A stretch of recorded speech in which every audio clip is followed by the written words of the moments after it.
know that we're all in this together. We're all in this together, you and me.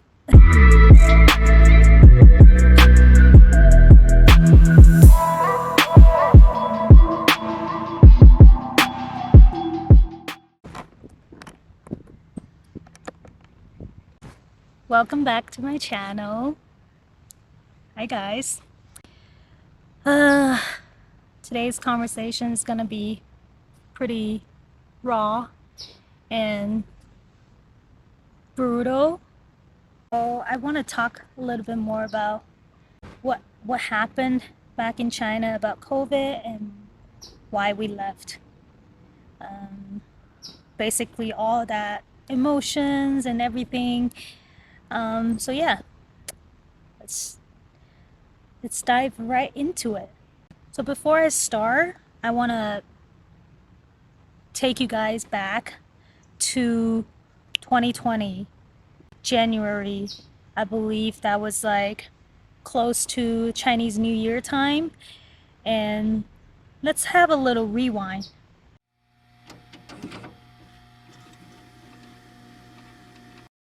So in terms of restrictions, like there were there were times that, like, I would say our daily life were never like completely shut down. Even when we're doing quarantine, people's daily life services never stopped.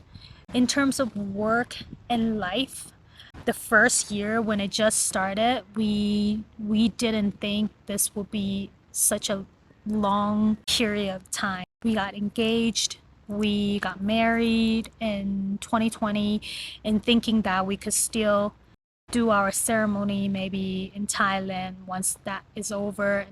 I remember like the period of time that you're just like mask quarantine, mask quarantine, mask quarantine.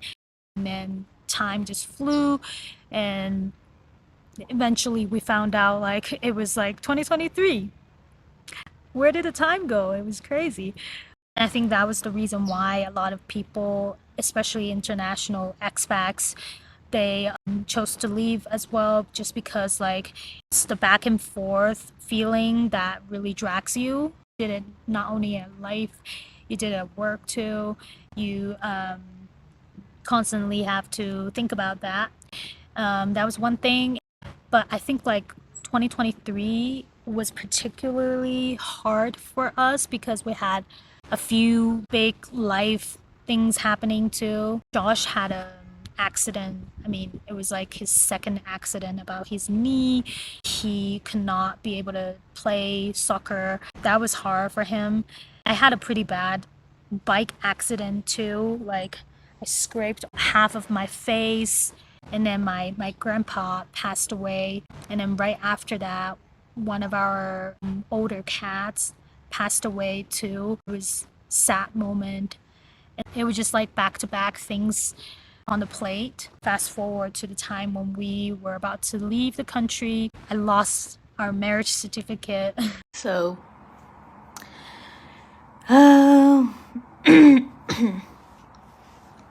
this morning I'm gonna go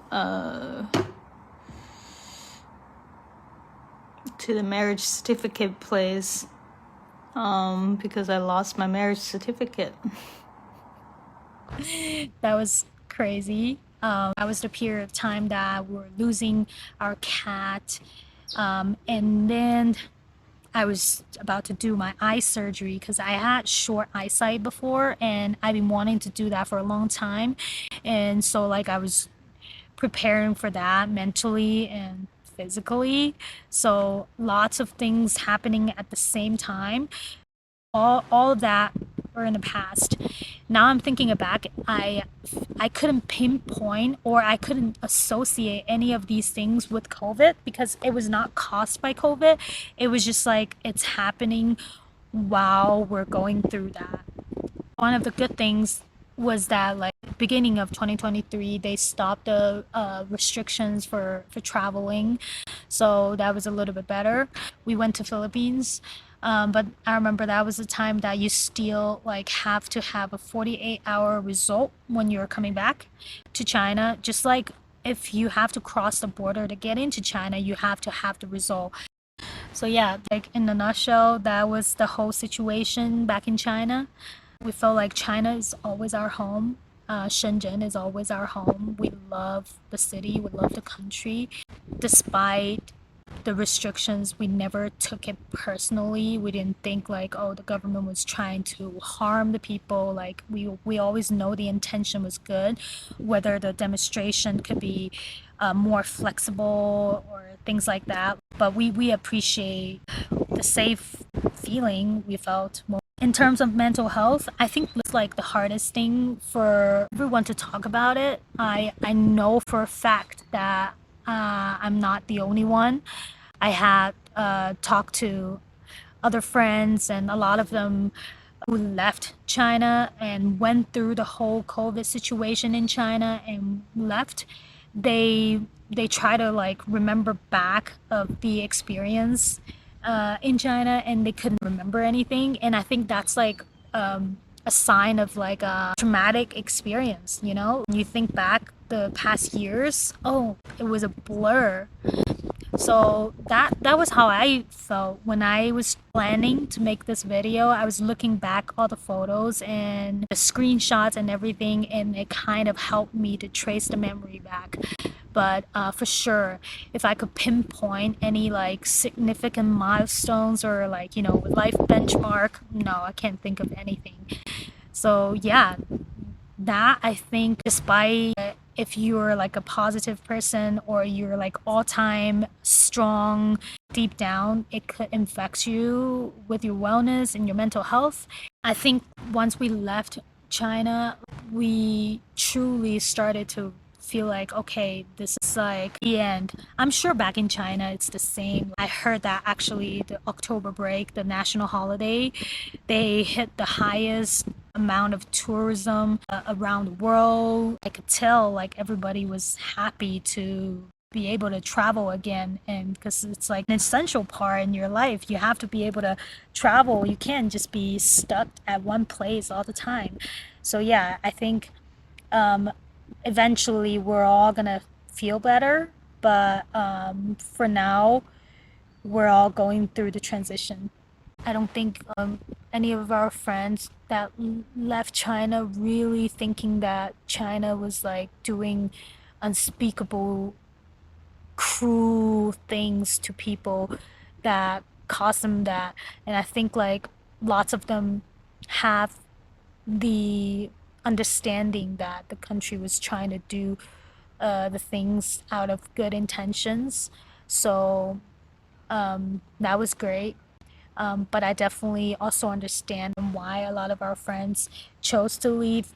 It's mainly just the personal side, you know, to give yourself a break, to change the environment for yourself. In terms of why we left China, we've been talking about it before even COVID. We know that we would like to be living outside of China for just a few years. And it's a good thing for us as a couple to be in a different environment, and it's good for, you know, life experience, but at the same time like keep life a little bit more spontaneous.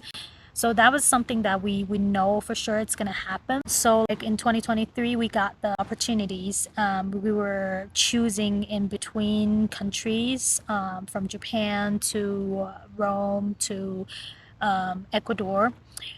For us, like neither of us have ever been to South America, and we've always loved, you know, South American culture, the passion people have.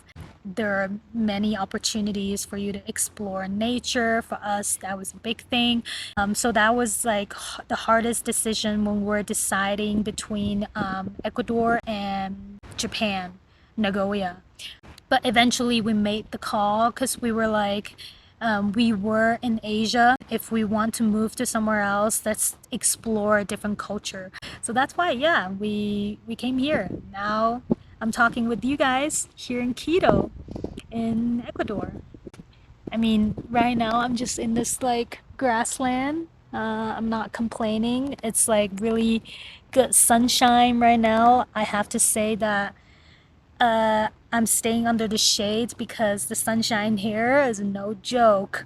Ecuador is basically equator.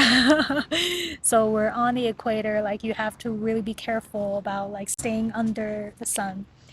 So far so good. We like the country, we like the lifestyle. The food here is really healthy, really good.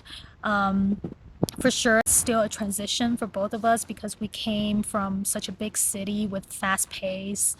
Right here it's like a drastic shift, but I think like both of us were doing really good. We're trying our best. That answers the questions of why Quito as well. Like I have to say, so far from our exploration, we love Quito. It's such a beautiful city.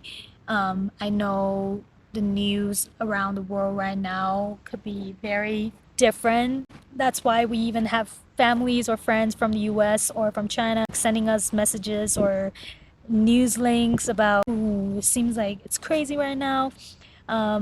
But we felt like the area we're living in is pretty safe. But right now we're also trying to keep the mindset of like, whatever it's happening, it's like political side, as long as it's not affecting the life of civilians, like it's fine, it's okay. So we'll see what's gonna happen after the election and after, knowing the result. In a nutshell, this is the whole situation. I wanted to make this video to first use this as a channel to share my feelings with you, to whoever that might have the same feeling as me.